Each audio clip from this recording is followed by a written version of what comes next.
আমি মনটোত যিটো বস্তু ভাল লাগে সেই বস্তুটো আমি কৰি যাব লাগে আৰু যি মন যায় তাকে কৰিব পৰা এটা লাইফ পোৱাটো সেইটো বহুত ভাগ্য লাগিব আৰু যি মন যায় সেই মন যোৱা মনটো পাবলৈও সেই মানুহজন বা মানুহজনী খুব ভাল মনৰো হ'ব লাগিব।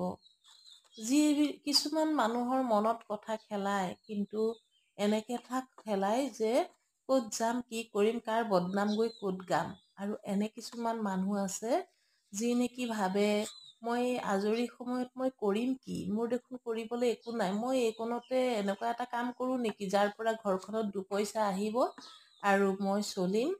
বা এনেকুৱা এটা বস্তু চখ আছে যিটো সকলোৰে কাৰণে গ্ৰহণযোগ্য হয়। যেনে মই এতিয়া পলুখিনি পুহিবলৈ মন গৈছে, কিমান বছৰ মূৰত মই পলুখিনি পুহিছোঁ, এই পলুখিনি দেখিলে অতীজৰ কথা মনত পৰি যায়।